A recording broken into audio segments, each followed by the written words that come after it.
Estamos mais uma vez no Ativamente Cast. Aqui a gente fala com pessoas sobre cérebro, sobre mente, sobre o nosso desenvolvimento no nosso dia a dia.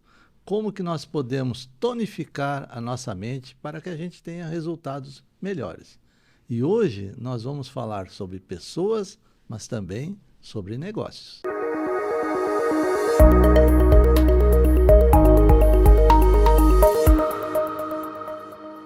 Bem, nós já estamos aqui com o Paulo Gerhardt. Paulo Gerhardt é um gaúcho, né, lá de Porto Alegre, né, Paulo? E hoje nós vamos falar aqui, a gente costuma falar sobre mente, sobre como a gente melhorar o nosso dia, aperfeiçoando a nossa mente. E nós vamos falar sobre isso hoje, mas também não é só isso que nós vamos falar hoje.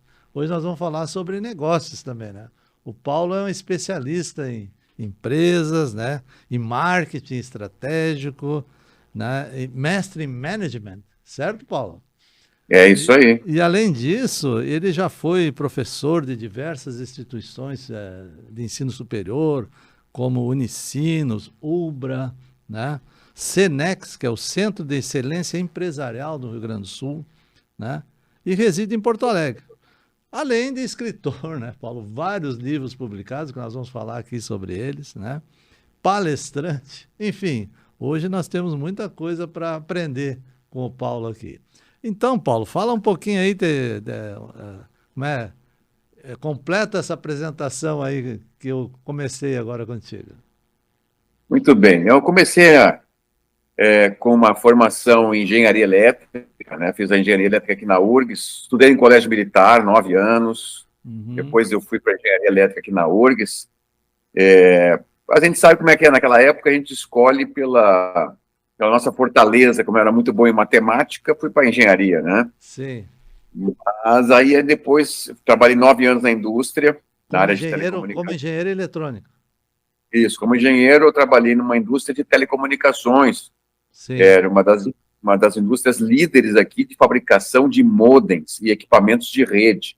Sim. Isso na década de 80 era algo totalmente desconhecido da grande maioria. Hoje todo mundo tem um modem em casa, né, para acessar a internet. Esse modem da internet, né? Isso, o modem permite o acesso à internet. Mas naquela época, só quem usava isso eram grandes empresas, né? Sim. Empresas, órgãos do governo, enfim. E a empresa que eu trabalhava, então, ela fabricava esses equipamentos, era líder na América Latina. Eu entrei lá como estagiário, fui efetivado, e aí eu me dediquei à questão do treinamento. Fui trabalhar com treinamento. Eu fui ser um elo entre a engenharia e a área comercial. Então, Paulo, você começou esse treinamento nessa indústria, né? E para quem que você treinava? Assim, era clientes, era vendedores? Quem que você treinava no modem, né? Que na época devia ser uma novidade, né? Bom, então eu treinava tanto clientes quanto os vendedores, porque eu fazia o meio de campo, né, da engenharia, e eu tinha que treinar aspectos técnicos para deixar os vendedores conhecedores do que estavam vendendo, e também os clientes que compravam, que eram as empresas de telecomunicações, estatais na época, né? Sim. Bancos, grandes bancos, Bradesco, Itaú, grandes empresas como Gerdau, enfim, toda essa gama de grandes empresas que montavam as suas redes privativas de dados. Isso foi em que época? Foi de 84 a 93 eu trabalhei nessa indústria. E aí eu saí, eu vi que na década de 90, início da década de 90, começou a mudar esse cenário, porque até então nós tínhamos as redes de processamento de dados, eram redes com mainframes, que eram computadores de grande porte, e terminais. E aí começou, na década de 90, o fenômeno das redes. Sim. Das redes de computadores, como da internet, com um processamento distribuído. Eu fiz essa pergunta não porque eu queria entender muito, mas eu queria me situar no tempo, né? Porque, assim, ó, na verdade, não faz muito tempo, né? Então, assim, como mudou, né? A gente vai falar hoje aqui sobre uma das tuas especialidades, que é a inovação, né? E Sim. como mudou isso em tão pouco tempo, né? Porque se a gente, vendo você falar, parece que você está falando de 100 anos atrás, mas não é 100 anos atrás, Não. é logo ali, né? É logo ali. E é É, interessante que a gente percebe, o que a gente percebe? A gente percebe o seguinte, que os gaps tecnológicos, eles foram se estreitando, né? Cada vez o gap fica menor. Então, nós temos hoje um gap muito, muito pequeno. E quando, por exemplo, nós, para atingir uma certa quantidade de pessoas, a televisão levou anos, o sim. telefone levou muitos anos, e aí veio diminuindo. Aí veio, como eu falei, na década de 90, o fenômeno da internet, e o internet já atingiu milhões de pessoas em pouco tempo. E aí, Aham. logo em seguida, veio as redes sociais, Facebook, o Google, enfim, todas essas coisas foram rapidamente penetrando no mercado. Mas em 93 eu abri a primeira empresa, a Treinar, que existe até hoje, Sim. já tem mais de 30 anos, e eu inicialmente comecei com treinamentos na área de redes, obviamente que eu vinha com esse conhecimento, né, e eu Aham. me tornei uma referência dentro dessa área de redes, de telecomunicações, enfim, e, e aí eu comecei a dar treinamento nas empresas, e no final dos anos 90 houve a privatização. Com a privatização, entraram novos players no mercado, o mercado se tornou competitivo, abriu a concorrência, e ali eu treinei as grandes operadoras, Embratel, Claro, Vivo, TIM, É, Oi. essa empresa que você se referiu agora, a Treinar, né? É uma empresa que ainda está em atividade, né? Pelo que eu vi quando a gente conversou previamente aqui no podcast, ela é uma empresa hoje que ela existe uma unidade em Florianópolis e outra em Porto Alegre, né? Isso aí, E exatamente. hoje ela dá o que essa empresa oferece, digamos? Você trabalha com pessoas ou com empresas? Basicamente B2B, para empresas. Com empresas. Aham. Empresas. Eu vendo programas de treinamento para empresas. Então, tanto Treinamento, na área de tecnologia quanto na tecnologia. área de vendas. Sim. Basicamente, são dois segmentos que eu atuo, né? Aham. Vejam que eu comecei a fazer uma mudança depois no aspecto profissional, porque quando eu abri a empresa, eu tinha conhecimentos técnicos, eu não tinha conhecimento de gestão, de Aham. marketing, vendas, e eu fui me especializar nisso. Então, em 93, eu comecei um curso de especialização, em 92, na verdade, comecei o curso de especialização em marketing, Uhum. aí terminei em 93 o curso de pós em marketing, e depois, em 98, eu comecei um mestrado em management Uhum. e marketing estratégico. E nesse meio tempo eu também fiz uma formação em liderança, né, no Senex, e depois eu fui convidado para ser também professor do Senex. Então, Então você veio da técnica para a gestão. exatamente, para técnica, para gestão e para humanas, né? É. Depois eu fiz a minha formação em coaching, né? Então, toda essa parte, essa migração, que eu acho que é um complemento, né? Que a gente, até hoje, eu dou cursos na área de tecnologia, inovação, É. dou curso na área de vendas, que É. acabei me Eu especializando vi, nele. eu vi aqui também que você dá cursos sobre inteligência artificial e tal, que é uma coisa assim que a gente ah, entende, mas assim, sabe o que está acontecendo, mas não entende muito bem, né? Mas nós vamos explicar isso aqui um pouquinho mais adiante, né? Tá Porque certo. aparentemente agora, assim, a impressão que me dá, sou sócio aqui de uma empresa na área médica, né? De assistência médica, e a impressão que me dá é que hoje os administradores estão passando digamos, da gestão para a técnica. Né? Parece que estão fazendo o caminho contrário, né? Não sei se tu vai confirmar isso ou não. Porque a É, inteligência artificial vai precisar que o cara entenda um pouquinho tecnicamente de como aquilo ali funciona, né? eu diria que ele tem que saber usar a tecnologia, né? Não Ah, precisa entender da tecnologia em si, mas saber usar a tecnologia, né? aham. Então, o segredo todo está em como extrair da tecnologia todo o seu potencial. Esses tempos um empresário me comentou, né? Um empresário de outra área. Disse, olha, eu quero montar uma empresa que eu não precise falar muito com pessoas. Né? Aí eu fiquei pensando, né? Digo, olha, pensa bem, eu disse pra ele, porque as empresas são feitas 100% com pessoas, né? Ainda, né? Certo? A pessoa tem que estar Ainda. atrás lá da inteligência, né? Então, se você não entender de pessoa, vai ser difícil você entender de uma empresa. Né? E não sei se você acha que isso tem É, sentido. esse é o grande desafio que eu acho do futuro, né? Como você disse, né? O que aconteceu nesses últimos anos? A inteligência artificial ela vem sendo estudada há muitos anos, mais de 20 anos. Nós Uhum, viemos já estudando a inteligência artificial. A questão da robótica já há mais de 20 anos. uhum, O que acontece? Essas tecnologias, elas estavam engatinhando, evoluindo de uma maneira muito devagar. Quando chegou a pandemia, houve um fenômeno muito forte dentro do cenário mundial, que foi a aceleração de diversas tecnologias. Então, ou seja, o ser humano ele teve que acelerar as tecnologias para poder suportar aquele período, né, de sim. isolamento, enfim, muita coisa se acelerou. E isso também veio numa outra questão que é a evolução da comunicação. Então, nós estávamos na fronteira aí da entrada do 5G, que é uma nova tecnologia de comunicação móvel e que também vai causar uma inovação disruptiva no mercado. Então, tudo isso em conjunto vai causar uma grande mudança, né, em termos tecnológicos.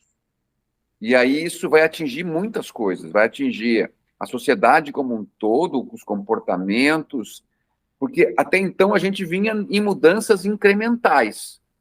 A gente Sim.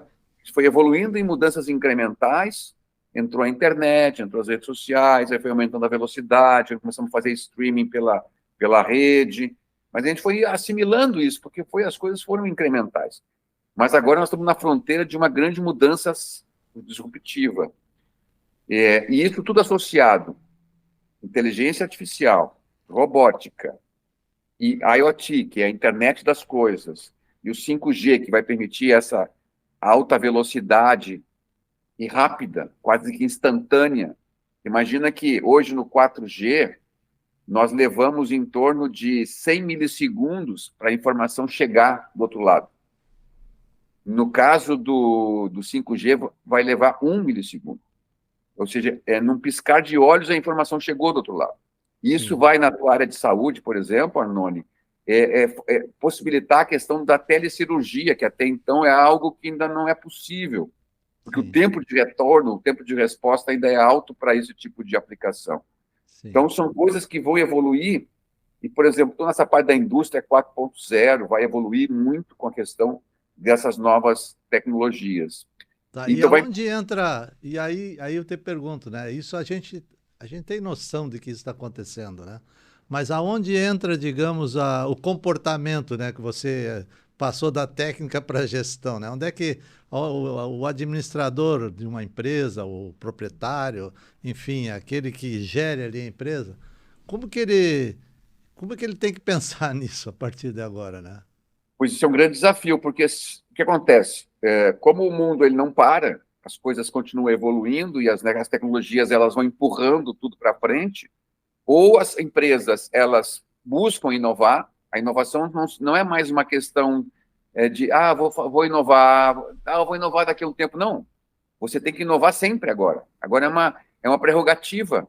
A inovação agora passa a ser algo estratégico. Se você não inovar, vai estar fadado a fracassar, realmente a fechar as portas. Sim, Isso seja um varejo.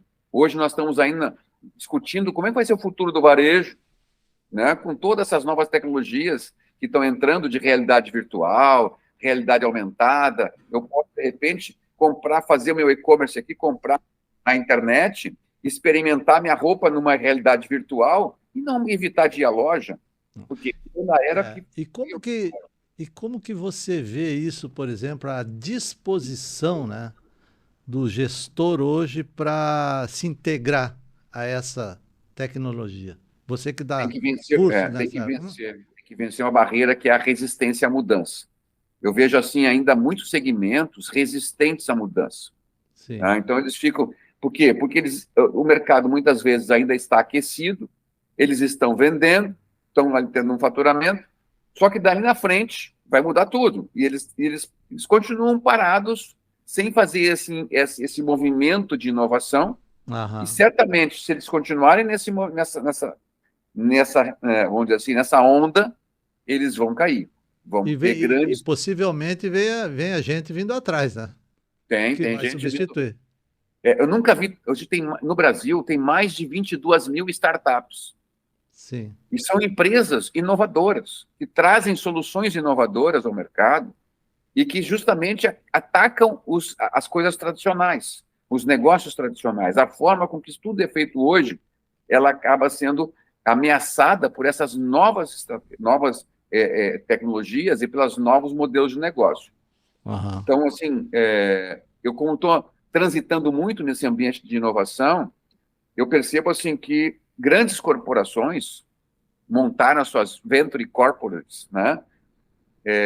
Que justamente ao invés de desenvolver internamente um novo produto, um novo processo, eles estão buscando nas startups a solução dos seus problemas. Sim. Então, eles abrem essa possibilidade, eu vou lá e é mais barato e mais rápido eu olhar uma startup, você tem aqui uma solução que me interessa, vem para cá. E aí ela consegue investir naquela startup e fazer com que acelere todo esse processo de inovação interna. Sim. Isso as grandes corporações, né? Tá Mas bom. as médias e as pequenas não conseguem fazer isso. Como é que se diz, então? A gente vai trocar só um pouquinho de assunto, porque tem muita coisa para falar. Mas o que eu entendi até agora é o seguinte, ou você abre o olho, porque tem gente vindo atrás. Tem gente vindo atrás, né? Bom, mas além de, como é que se diz, especialista em management, marketing, engenheiro eletrônico, telecomunicação, você é escritor, né? Você é escritor. Sim. E eu tenho aqui 4 livros, não sei se tem mais do que 4 livros, mas pelo que eu vi aqui, 4 livros. Um é Coach de Vendas, não sei se você tem ele aí. Tem o Coach de Vendas, aquele. Coach de Vendas. Coach de Vendas foi o primeiro livro que eu escrevi. Conduza seu cliente para a solução e venda mais, é isso? Esse foi o primeiro livro? É o primeiro livro, ele foi escrito em 2009, 2010, eu lancei ele no final de 2010. Ele foi fruto de um trabalho que eu desenvolvia numa multinacional. Nessa multinacional havia um grande desafio para vender uma determinada linha de produtos. Sim. Eles não conseguiam vender em função das grandes objeções que o mercado oferecia. E o que aconteceu? Eu estava lá dentro já há algum tempo, já dando consultoria, treinamento, enfim, e eles chegaram para mim e disseram, Paulo, eu tenho um desafio novo aqui agora, essa área aqui não está conseguindo vender esse produto. O que você sugere? Eu fui estudar, visitei as 10 capitais onde eles estavam atuando e estavam tendo problemas, e levantei as principais barreiras, dificuldades na venda, e disse, não, nós temos que tentar desenvolver uma metodologia que tente fugir das objeções.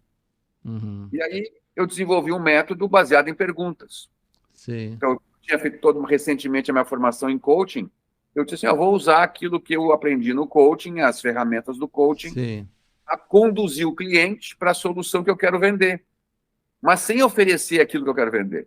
Então, a venda é feita simplesmente fazendo perguntas para o meu cliente, fazendo com que ele entenda o problema dele e ele perceba que a melhor solução para o problema dele é uma solução que eu tenho. Tá. Me diz o seguinte, quando você diz assim, fazendo perguntas, tem alguma coisa a ver com esse outro livro aqui, As Perguntas que São as Respostas? Isso, esse livro ele está no forno, ele não foi lançado ainda. Ainda não foi lançado? Esse aí ele foi escrito aí, terminamos durante a pandemia, enfim. E aí ele foi escrito junto com um amigo meu, um escritor português, que tem a mesma linha de atuação que eu, já fizemos vários trabalhos juntos aqui no Brasil e em Portugal. Sim. A gente resolveu escrever esse livro porque ele é a base de todos esses meus livros, e os livros dele também. Mas quais são as perguntas que são as respostas? Então, ali nesse livro é bem legal, porque a gente mostra, por exemplo, quais são os tipos de perguntas, quando fazer cada tipo de pergunta, adaptar a pergunta ao perfil de cada interlocutor do outro lado, né? Por exemplo, é muito bacana quando você percebe, por exemplo, tem um interlocutor do outro lado que é um pragmático. Que tipo de pergunta você faz para um pragmático? Que tipo de pergunta você faz para alguém que é mais afetivo? né? Então, você tem ali perguntas diferentes de acordo com o perfil, de acordo com o momento da negociação, da venda, enfim, porque isso pode ser usado na nossa vida pessoal. Sim. Eu quero convencer alguém a passar férias em determinado local. Então, eu estou vendendo. E aí eu vou usar a metodologia das perguntas. Tá certo. Né? Ao invés de tentar dizer, vamos para tal lugar? Não, não vamos para tal lugar. Vou fazer perguntas que ela mesma vai dizer, vamos para esse lugar? Tá certo. É isso. E agora aqui tem um outro livro aqui, como é A Revolução das Vendas de Tecnologia, é isso? Tá. Isso. Aí então, como a minha origem é tecnologia, o que aconteceu? A editora me pediu, Paulo, como tu tens esse livro de vendas, essa metodologia de vendas, você não consegue fazer um livro voltado para vendas de tecnologia, que é uma venda mais complexa, que é uma venda que exige o conhecimento da terminologia. Não, para um pouquinho aí. Venda de tecnologia, explica melhor isso aí. Como é que o cara vai vender um software lá que o outro lado não entende? Como é que ele vai vender uma máquina que o outro lado não entende nada daquela máquina? Então, é muito difícil para o vendedor, que é um vendedor técnico, convencer um cliente que não entende nada daquilo. E ele entra num linguajar técnico e o outro lado não sabe exatamente. Né? Então, ele acaba, muitas vezes, não tendo a capacidade de convencer o cliente. Então, o que eu fiz? Eu adaptei a metodologia do coaching de vendas para uma venda mais complexa, para uma venda que envolva uma linguagem própria, né? Então, é toda uma adaptação do método do coaching de vendas para uma venda mais complexa. Seria, digamos assim, vamos ver se eu entendi, né? Se eu não entendi, você disse que eu não entendi.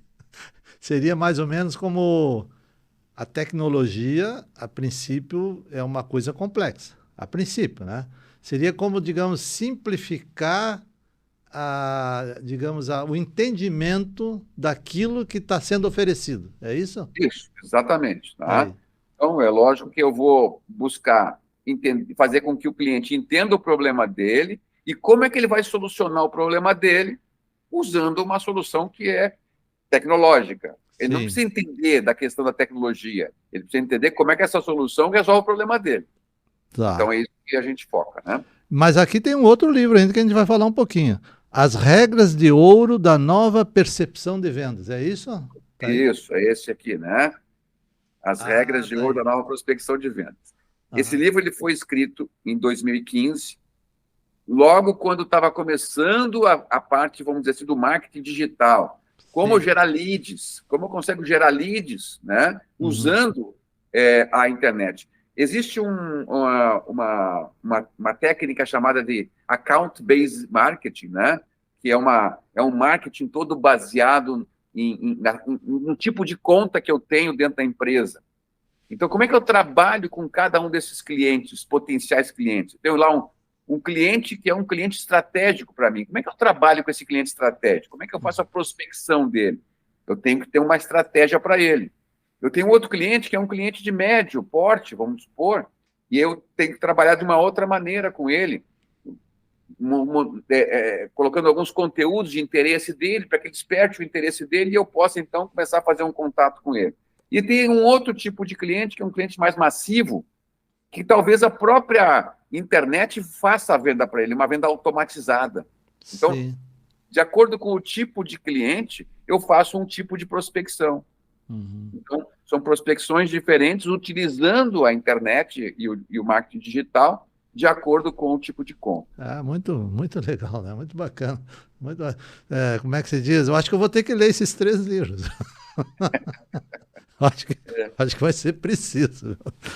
Sempre bom, né? Vamos agora. Pô, as tuas habilidades são muitas, as tuas expertises são muitas. Vamos passar o seguinte: você hoje dá instrução de cursos, né? Você faz curso, instrutor de cursos.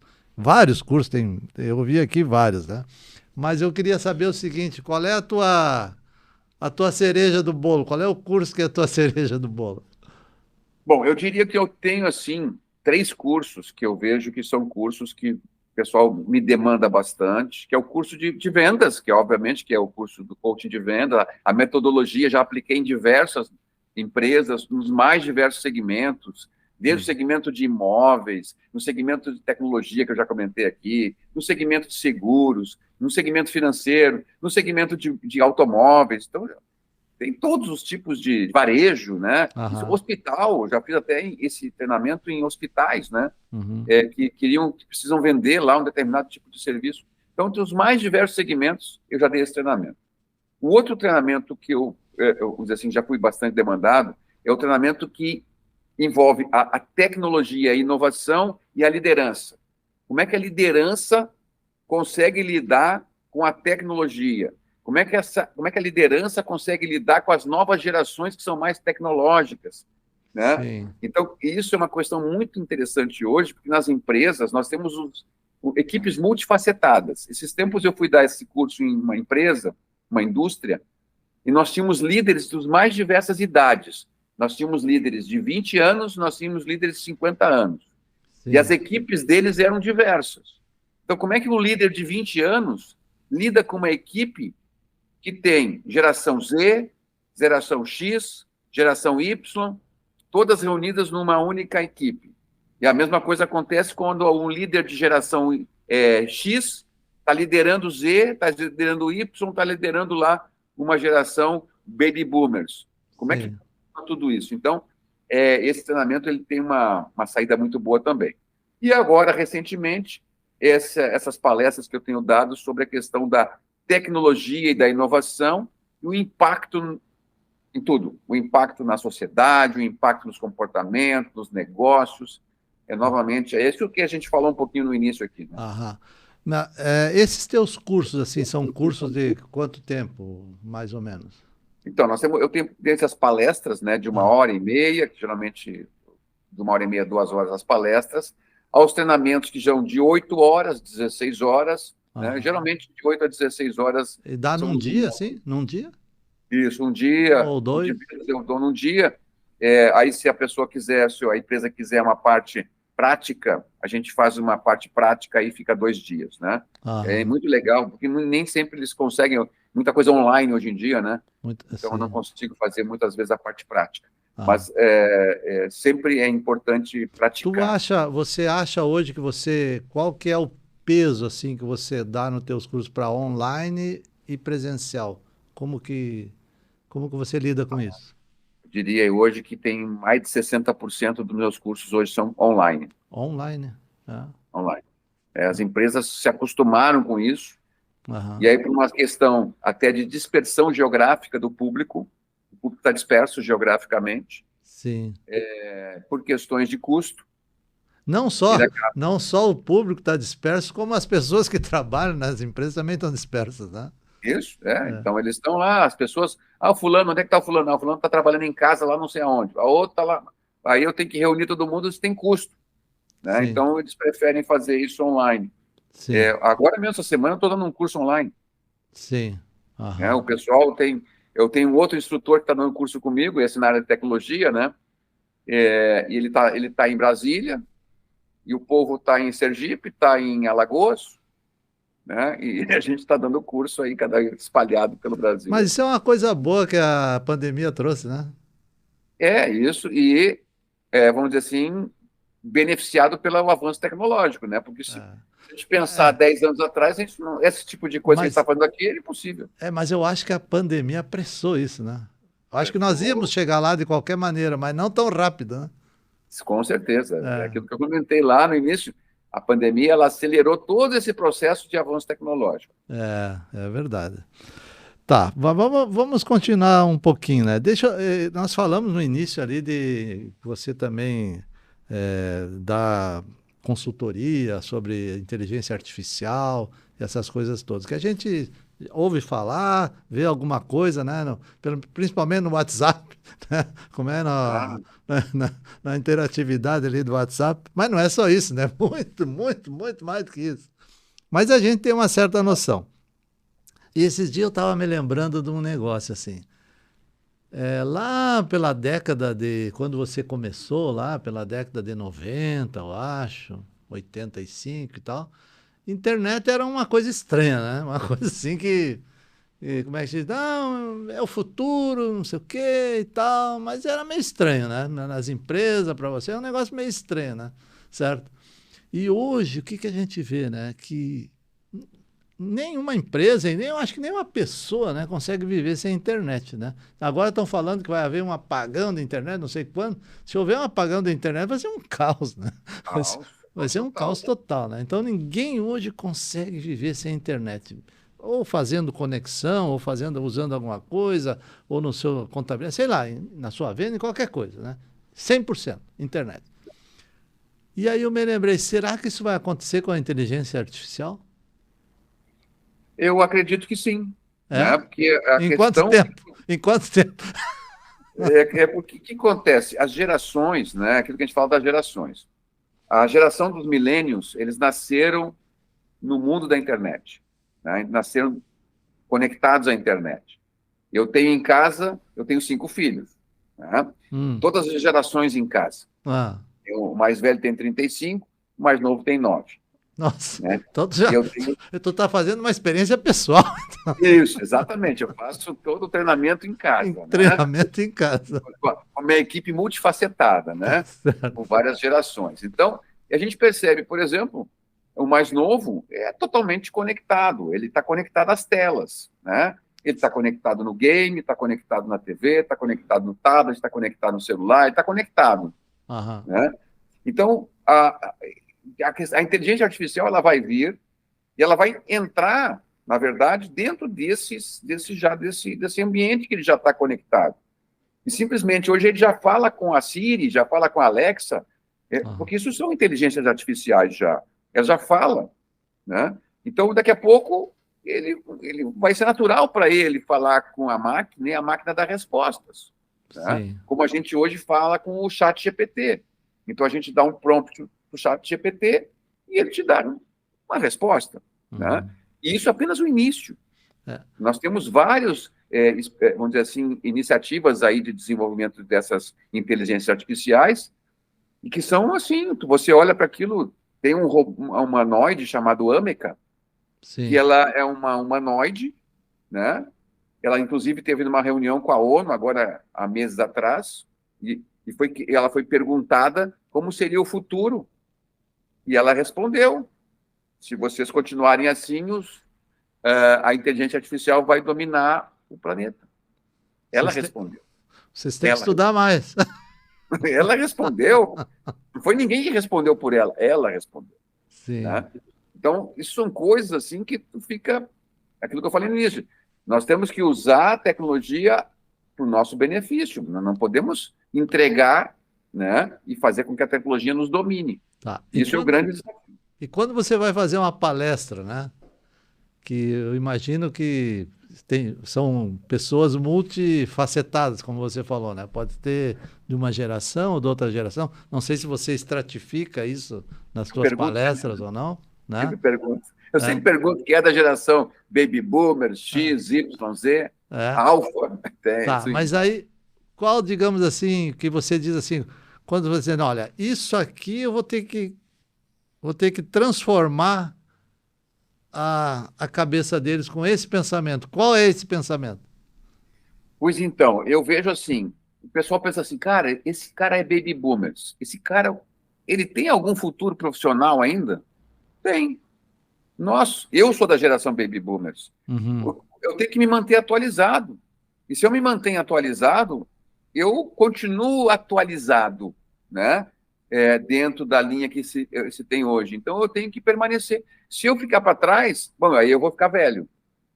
Então, uma coisa é ter uma geração, a outra é ficar ultrapassado e velho. Sim. Então, eu não me considero velho, eu me considero novo, Ah, né, com uma idade avançada. Então, é o sim. que eu considero. Então, eu acho que é isso que essa mensagem que tem que ficar. Eu acho que aquele que tem mais experiência hoje, que é da geração X, da geração Baby Boomers, ele pode contribuir muito com a sua experiência, com o seu conhecimento, né? Uhum. Mas ele tem que estar atualizado, para que Sim. ele possa estar inserido dentro dessa nova realidade. Ele pode ser um conselheiro de uma empresa. Hoje se precisa muito conselheiro nas empresas. Essas Sim. startups, elas precisam de conselheiros, elas buscam conselheiro. E Sim. esse cara pode ser um conselheiro, mas ele tem que estar atualizado. Aham. Né? E assim a gente vai. A geração lá, a geração Z, ela tem seus pontos positivos e negativos. Todas as gerações têm seus pontos positivos e negativos. Sim. Ela tem que trabalhar a ansiedade, tem que trabalhar uma série de coisas. Tá. Tá, e me diz o seguinte, hoje, outra coisa, né, que a gente se preocupa, né, e a gente vê também. Hoje a gente é bombardeado todos os dias por dezenas, centenas de informações, né? Tanto na vida pessoal quanto na vida profissional, lá na empresa que a gente trabalha, ou no nosso, né? A gente é bombardeado. Aí eu pergunto para ti, e às vezes eu falo com alguns empresários, eles dizem, mas eu não tenho tempo para isso. Não tenho tempo aqui, não tenho tempo ali, não tenho tempo não sei aonde, né? Me diz o seguinte, como é que hoje, com toda essa tecnologia à disposição, que você tem que se atualizar, que você tem que informar, digamos, fazer parte da tua empresa, né? Fazer parte até da tua vida pessoal, né? Como é que você vai conseguir ter qualidade de vida? Como é que você fala sobre isso? Porque você fala sobre gestão, né? E aí? Então, eu na minha vida, eu sempre busco equilíbrio. Eu sempre Sim, trabalho assim, irmão, eu tenho que equilibrar o físico, né, o espiritual e o mental. Eu sim, tento equilibrar isso, né? Então, como é que se faz isso? Tu tem que administrar, tem que planejar a tua vida, né? Você sim, tem que dedicar tempo, planejar tempo e dedicar esse tempo. Ó, esse meu tempo aqui é para fazer, é para o trabalho. Eu tenho tempo para fazer meus exercícios, tenho tempo para a família. Eu tenho que distribuir esse tempo. E essa é uma grande missão hoje de cada um que trabalha que trabalha, uhum, né? Então ele tem que dividir, fazer um equilíbrio entre o lado profissional e o lado pessoal, porque senão isso fica desequilibrado. O desequilíbrio causa doença. sim, Você que é da área de saúde sabe disso. Então, se sim, você tem uma vida desequilibrada, se não fizer exercício, você vai ter problema. Se você não tiver um relacionamento, tá, você vai ter problema. Então, sim, né, vai ter depressão, vai ter ansiedade, vai ter uma série de questões aí que envolvem essas questões, né, do desequilíbrio. Então, a busca do equilíbrio. Muitas vezes, a gente está imerso em um trabalho, tem que terminar um trabalho, tem que terminar aquela. Tu vai ficar mais tempo ali, mas aí tu vai dizer assim, bom, tá, agora eu me dou o direito de passar alguns dias também para dedicar à família, vou me dedicar a questões pessoais, vou viajar, fazer uma trilha, eu gosto de fazer trilha, então, em contato com a natureza. Então, isso tudo, a meditação me ajuda também, eu sim. medito. Então, são questões que tu tem que manter o equilíbrio.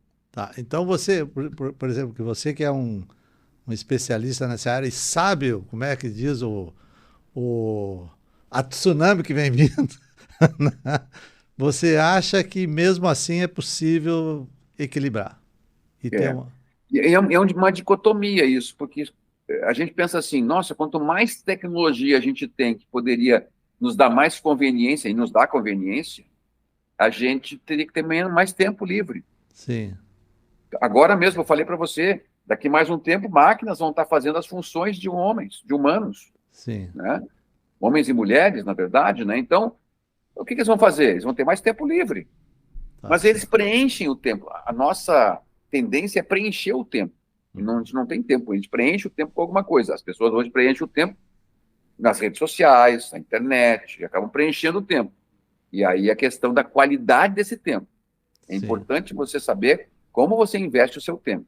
Tá. Às Então, vezes você está assim, investindo o tempo de maneira errada. pelo que eu entendi, mesmo com essa avalanche de informações que a gente tem que ir atrás, não é desculpa para não ter tempo.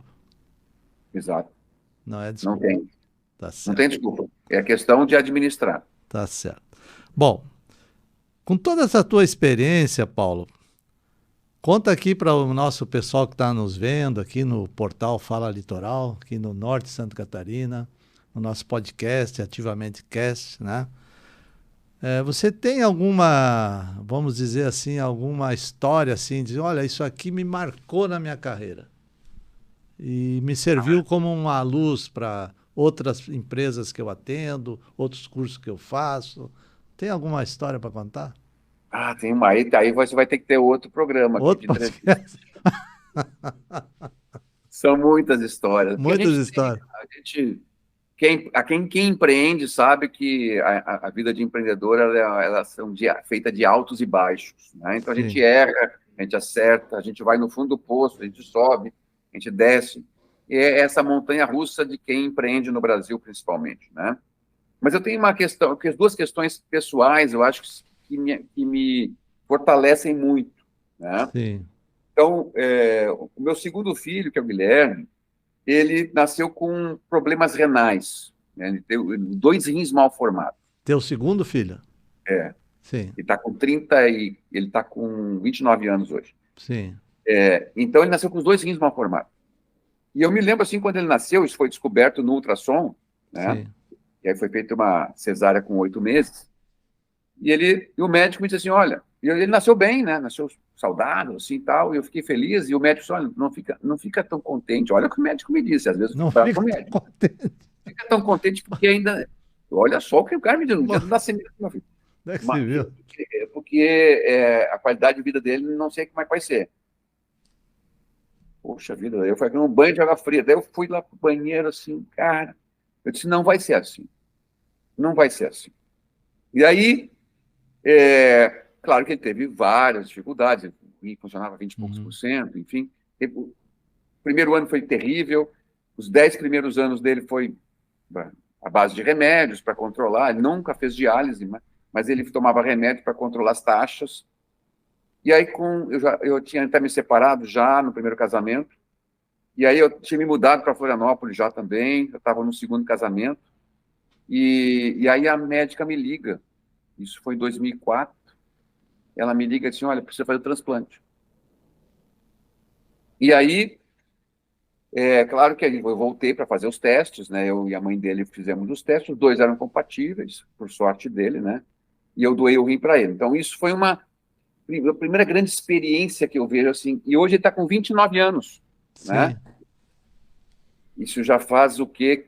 Fazem 19 anos. Ele tinha 10 anos, faz 19 anos. Então, isso mostra a atenção, assim, de que a gente pode realmente ter resiliência, ter persistência. Eu acho que são coisas que eu sempre tive na minha vida profissional, né? Sim. Isso só me deu mais a questão de fortalecer essas crenças, né? Ficou mais fortalecido. Ficou mais fortalecido com essas crenças, né? Mas assim, eu entrei 2 vezes na fila. Aí no meu segundo casamento, meu segundo filho, Gabriel, ele nasceu com uma doença rara, uma mutação genética, e só ficamos sabendo depois, né? Uma doença rara que atinge uma questão cognitiva e uma questão motora. Né? Então ele está em tratamento, a gente busca aí uma série de informações, porque muito poucas crianças, pessoas no mundo têm isso, né? No Brasil tem catalogado aí 20 e poucas famílias aí que têm crianças com essa mutação. Então, é uma outra, de novo, né? A gente fica fortalecendo a nossa crença e vai atrás, né? De como a gente consegue superar essas coisas, né? Então, eu aprendi isso, nunca desistir. Né? Eu até penso assim, né? Que a gente não pode mudar o passado, né? Mas a gente pode ressignificar esse passado, né? Para que a gente tenha um futuro melhor. E é aparentemente o que você fez nesses 2 casos, né? Te fortaleceu, inclusive eu acho que nas tuas habilidades, expertises do ponto de vista profissional, né? Quer dizer, você... eu vejo que isso, assim, o que eu tento passar, a minha missão eu escrevi em 97, né? Quando eu fiz a minha missão, escrevi minha missão, né? Porque às vezes a gente tem a missão, tal, mas não escreve. Eu escrevi a minha missão lá. Minha missão lá é ajudar pessoas e organizações a alcançarem resultados superiores. Essa é a minha missão. Tudo que eu faço, eu busco isso. Seja nos livros, seja nas palestras, nos treinamentos, nas conversas, nas consultorias, nas mentorias, agora que eu tenho feito bastante mentoria. Então, tudo isso eu busco isso. Né? Então, isso é muito importante você ter a missão. Porque se você tem uma missão, você tem um propósito na vida e você sabe o que é importante para você e o que não é. Tá certo. É muito te bom, ajuda dá teu tempo, né? Muito bom, Paulo. Me diz o seguinte, se as pessoas quiserem falar contigo, quiserem adquirir teus livros, quiserem algum curso teu, alguma palestra, como é que elas te encontram? Bom, ali eu tenho o meu blog, né? Que é o meu pauloguerra.com.br. Vamos repetir, Paulo Vieira, tudo minúsculo? Vieira, né? Depois é o meu sobrenome, né? Depois a gente coloca aí na. Assim, A gente coloca paulovieira.com.br. Paulo Guerra, né? Ah, Ponto com. Gerard, Isso. não Vieira. Aqui, ó. É, Paulo Gerard, isso Isso. aí, deixa aí. pauloguerra.com.br, né? Eu vou deixar aqui de novo no cantinho, ó. Deixa ali de novo para o pessoal ver, É, paulogerard.com.br. Mas você vai mandar depois ali separado para nós colocar ali no isso aí. podcast. Né? Bom, e aí também tem meu Instagram, né? Sim, Que é o @pauloguerra_oficial. sim. E tem meu YouTube também, meu canal no YouTube tem centenas de vídeos lá que falam de diversas áreas, enfim. E aí eu agora estou com um plano de escrever. Meu objetivo agora para os próximos 10 anos é escrever 10 livros. Nossa 10 Senhora. livros em 10 anos. Né? Nossa. Me coloquei isso como meta. É, O primeiro livro vai ser este, né? O impacto das tecnologias e da inovação na sociedade, nos negócios, na vida, no comportamento, enfim. sim. Esse vai ser o próximo livro de Bacana, 2024. Né? Então, agora vou seguir nessa meta aí, que é uma bacana. meta bastante audaciosa. Esse é um, é um Eu fiz uma gaúcho de, meta, vou dizer assim, é um gaúcho de muita fé. sim. Eu fiz uma meta há um tempo atrás, assim, eu vou fazer 120 vídeos, um vídeo por dia. Ah, Eu fiz fez? 120 vídeos, um vídeo por dia. Nossa Lá Senhora. no meu YouTube, esse desafio 120. Nossa Senhora. E assim, a gente tem que ter. Tinha movido a desafio, né? Tá certo. Tinha movido a desafio. Mas, Paulo, deixa uma mensagem final aí para as pessoas que estão nos vendo, nos ouvindo, né? A gente poderia. Ih, ficou muita coisa para trás aqui, né? Mas, de repente, você vem visitar Balneário Camboriú e nós vamos fazer um ao vivo aqui, né? Será um prazer, né? Mas eu digo assim que para empreender hoje, né? E não só para empreender, a gente para ter sucesso hoje em qualquer atividade que a gente faça, a gente tem que ter persistência, resiliência, humildade e aprendizado constante. Se a gente não tiver isso, né? E mais uma coisa, tem que ter a mente aberta. Se nós não tivermos a mente aberta, né? O nosso mindset aberto para o novo, a gente não vai conseguir assimilar tudo que está acontecendo hoje. Mas a gente não pode esquecer a nossa trajetória, a nossa história, aquilo que a gente falou, né? O nosso aprendizado com os erros. Mas a gente não pode também ficar preso no passado, se culpando por alguma coisa que aconteceu, se lamentando por alguma coisa que aconteceu. A vida é aquilo que você falou, né? Ficou para trás. A gente aprendeu. O passado serve para os aprendizados, né? Para a gente poder ressaltar nossa história. Eu gosto muito de antiguidade, eu tenho muita antiguidade na minha casa. Eu gosto muito de preservar a questão da história da família. Né? Sim. E aí também não podemos ficar sonhando com um futuro que pode ser hipotético. Né? Sim. Nós temos que planejar ações que levem aquilo que a gente tem como sonho, que a gente tem como objetivo, para a realidade. Tá certo. Né? Então, eu acredito que essas coisas todas E buscando o equilíbrio, né? Buscando o equilíbrio entre o profissional, o pessoal, valorizando os relacionamentos, né? Eu acho que a vida só tem sentido se a gente puder compartilhar ela. Que bacana. Paulo, muito obrigado pela tua disponibilidade, né? Realmente foi uma aula aqui de vivência, de conhecimento, né? De compartilhamento da tua vida com as pessoas que estão nos vendo, que estão nos ouvindo, e tenho certeza que elas vão, assim, digamos, aprender muito com o que você falou hoje aqui. Muito obrigado e espero que a gente se encontre novamente um dia presencial aqui em Balneário Camboriú. Né? Porto Alegre não é tão longe. Não é tão longe. Agradeço a oportunidade, pelo convite. E será um prazer estar aí, com certeza, aí agora, quem sabe no verão, né? A gente Pode ser. Marca aí, eu vou aí, com todo prazer. Será assim, como eu gosto de muito a Floripa, né? Sim. Você tem uma empresa aqui em Floripa, né? Então eu posso esticar um pouquinho a Balneário, gosto muito de Balneário. Bacana. Eu me lembro que a primeira vez que eu fui a Balneário foi com meus pais, eu acho que eu tinha, uns 14, 15 anos, né?